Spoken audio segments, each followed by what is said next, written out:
Okay. My name is Christine MacDonald, and I'm telling my quilt story at the Wisconsin Museum of Quilts and Fiber Arts in Cedarburg, Wisconsin. Today is Friday, August 17th, 2018.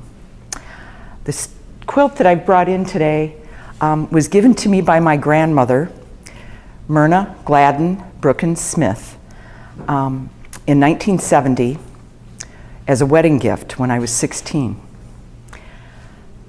It's the only blanket I had. I didn't have much money, and when I had my baby, months later, it was the only thing I had to wrap him in.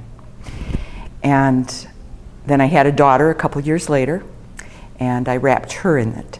The pieces in the quilt that are the most destroyed here, I believe, I know that there are pieces in here that belong to a dress that was my grandmother's when she was 12. She was born in 1891. That would make that fabric from 1903. I don't know when she made the quilt. I know she made multiple quilt tops, but this is the only complete quilt that she had. I'm the oldest of 12. I have 5 sisters and 6 brothers, and I'm the only one that received a quilt. What really struck me today when I took it out, because my kids threw up on it, they did everything on it.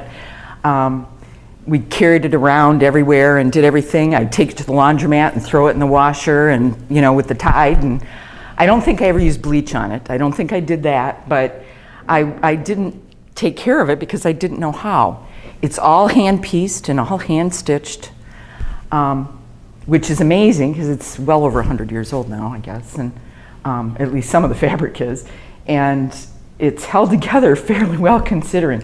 There's some plastic melted on it here that got on at some point. I don't know how that happened. It was probably stored in the attic in some move of mine, and I must have had plastic. I don't know how that happened. It has a slight smell of mildew, I noticed. But the thing that connects to the thing I'm wearing today, in a way, is the choice of the fabrics. It's the polka dots. This polka dot here, and then there's some of the blue that's actually kind of a polka dot fabric too, are really unusual because my grandmother, when I knew her, all she wore were house dresses that were like brown, I don't know where they came from, and slippers. And I never saw her wear anything with color. So the colors in this are just so beautiful to me. And it was very beautiful when I first got it, and it's still beautiful to me. It's very precious, and I'm going to label it because I never did that, and I want to pass it down even though it's in not great shape, so that somebody will keep it and know that my grandmother loved me and I loved her, and this quilt loved many. Thank you.